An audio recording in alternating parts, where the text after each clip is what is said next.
ओम श्री गणेशाय नमः। आप सभी को चैत्र मास की संकष्टी चतुर्थी व्रत की हार्दिक शुभकामनाएं।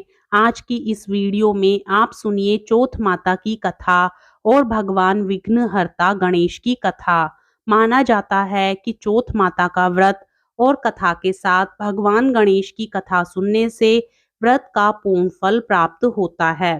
पौराणिक कथा के अनुसार एक गांव में एक सेठ सेठानी थे। उनके एक बेटा और एक बहू थे।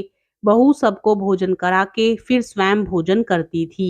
एक पड़ोसन ऐसी भी थी जो रोज पूछती थी कि बहू आज क्या बनाया है, क्या खाया है। तो बहू कहती ठंडो बासी। एक दिन उसके पति ने ऐसा सुनकर विचार किया कि आज तो पकवान बनाए जाएं, फिर देखते हैं कि मेरी पत्नी क्या कहती है। उसने तरह तरह के पकवान बनवाए और घर के सभी लोगों ने एक साथ बैठकर भोजन किया। आज भी पड़ोसन ने पूछा तो बहू ने कहा कि ठंडो बासी। सेठ के लड़के ने सोचा हो ना हो कोई बात तो अवश्य है जिससे कि मेरी पत्नी ऐसा कहती है। उसने पत्नी से पूछा तुम रोज ठंडो बासी खाया ऐसा क्यों कहती हो, जबकि हम सब ने एक साथ बैठकर कई तरह के पकवान खाए। उसकी पत्नी बोली हम जो खा रहे हैं वह बाप बूढ़ों की कमाई है। जिस दिन आप कमा कर लाओगे उस दिन मैं समझूंगी कि ताजा भोजन कर रहे हैं। अब एक दिन लड़के ने माँ से कहा मैं एक बड़े शहर में कमाई करने जा रहा हूँ। माँ बोली बेटा अपने पास इतना धन है कि खाया नहीं खत्म होगा। माँ के मना करने पर बेटे ने स्वयं कमाने का दृढ़ निश्चय कर लिया और जाते समय पत्नी से कहा मैं जब तक कमाकर बहुत सा धन लेकर ना आऊं तुम चूल्हे की आग मत बुझने देना। एक दिन चूल्हे की आग बुझ गई तो वह मन ही मन घबराने लगी, कहीं मेरे पति पर संकट तो नहीं आन पड़ा। जल्दी से पड़ोस में से आग लाकर चूल्हे में रख दूं, ऐसा विचार करके पत्नी पड़ोस में गई। वहां पड़ोसन चौथ माता का व्रत और पूजन कर रही थी। पड़ोसन ने कहा थोड़ी देर में आकर ले जाना। तो बहू ने पड़ोसन से पूछा आप यह व्रत क्यों करती हैं, इसका क्या फल मिलता है। पड़ोसन ने कहा चौथ माता के इस व्रत को करने से अन्न और लक्ष्मी मिलती है और अपनी मनोकामनाएं पूर्ण होती हैं। अब बहू भी चौथ माता का व्रत करने लगी। दीवार पर उसने चौथ माता का चित्र बनाया।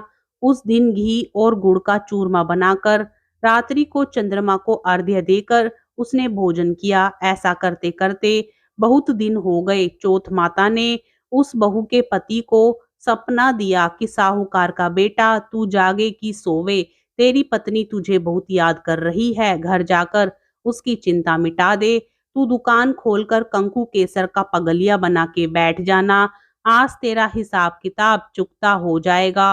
अब तो चौथ माता ने जैसा कहा था वैसा ही हुआ। उसने घर जाने की तैयारी की और गाड़ी भर के धन दौलत लेकर चल दिया। रास्ते में एक बड़ा सा काला नाग फन फैलाए बैठा था और कहने लगा आज तो मैं तुझे डस लूंगा और छोड़ूंगा नहीं, आज तेरी आयु पूरी हो गई है। सेठ के लड़के ने कहा आज चौथ माता ने मुझे सपना दिया है तो मैं अपनी पत्नी से मिलने जा रहा हूँ। वहां मेरी पत्नी बहुत चिंता कर रही है, मैं उससे मिलकर जरूर आऊंगा, तब तुम मुझे डस लेना। नाग ने कहा तुम शपथ पूर्वक कह कर जाओ तो मैं तुम्हें जाने दूं, परंतु लौट कर नहीं आए तो तुम्हारे घर आकर मैं तुम्हें डस लूंगा। इस प्रकार सांप को वचन देकर वह घर पहुंचा। वहां सभी से हंसी खुशी से मिला और भोजन करने उदास होकर बैठ गया। उसकी पत्नी ने उदास होने का कारण पूछा तो पति ने काले नाग वाली बात बताते हुए कहा कि यदि मैं उसके पास नहीं जाऊंगा तो वह घर आकर ही मुझे डस लेगा। पत्नी बहुत चतुर थी। उसने कहा कि आप घबराओ नहीं, लेट जाओ, मैं एक उपाय करती हूँ। पत्नी ने कमरे की 7 पैड़ी धोई। पहली पैड़ी पर रेत, दूसरी पर इत्र, तीसरी पर गुलाल, चौथी पर कंकु केसर, पांचवी पर लड्डू पेड़ा, छठी पर गादी गलीचा और 7वीं पैड़ी पर दूध का कटोरा भरकर रख दिए। इस प्रकार वह 7 ही पैड़ी सजाकर बैठ गई। आधी रात होते ही नाग आकर पैड़ी पर चढ़ने लगा।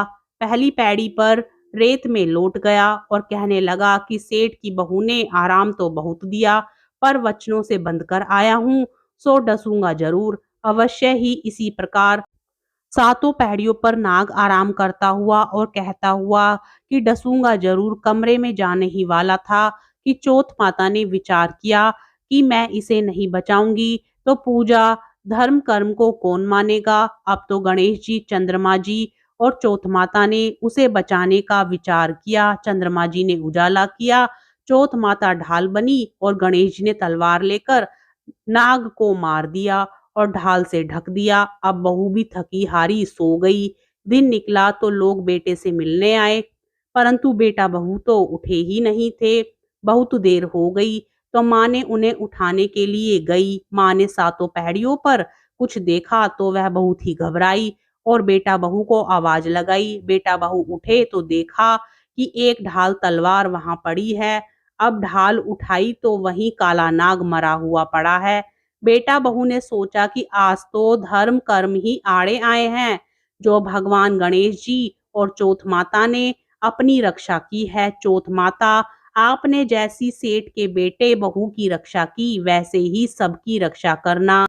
कहानी कहने वाले और कहानी सुनने वाले सब पर अपनी कृपा बनाए रखना।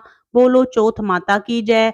भगवान विघ्न हरता गणेश की कथा सुने बिना चौथ माता के व्रत की कथा अधूरी मानी जाती है। इसलिए अब आप सुनिए भगवान गणेश की कथा। एक समय की बात है, विष्णु भगवान का विवाह लक्ष्मी जी के साथ निश्चित हो गया।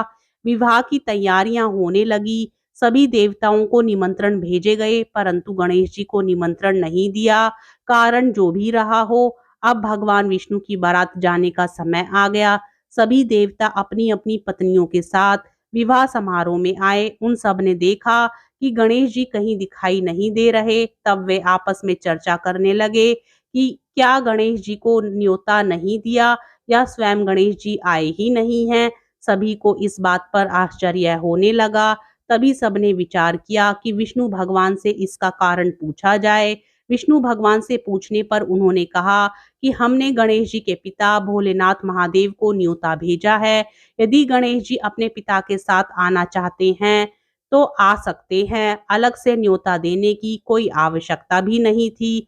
दूसरी बात यह है कि उनको 1.25 मन मूंग, 1.25 मन चावल, 1.25 मन घी और 1.25 मन लड्डू का भोजन दिन भर में चाहिए। यदि गणेश जी नहीं आएंगे तो कोई बात नहीं, दूसरे के घर जाकर इतना खाना पीना अच्छा भी नहीं लगता।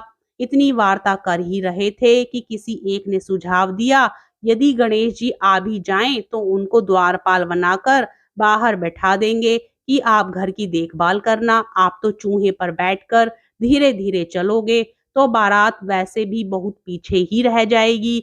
यह सुझाव भी सबको पसंद आ गया तो विष्णु भगवान ने भी अपनी सहमति दे दी। होना क्या था, इतने में गणेश जी वहां आ पहुंचे और उन्हें समझा बुझाकर घर की रखवाली के लिए बैठा दिया। बारात चल दी। तब नारद जी ने देखा कि गणेश जी तो दरवाजे पर ही बैठे हुए हैं, तो वे गणेश जी के पास गए और रुकने का कारण पूछा।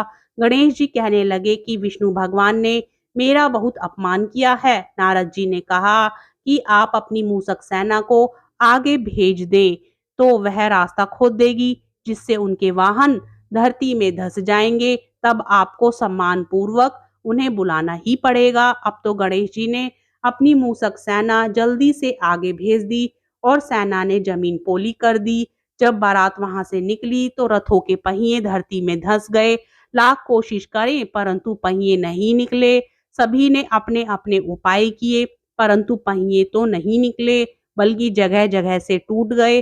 किसी की समझ में नहीं आ रहा था कि अब क्या किया जाए।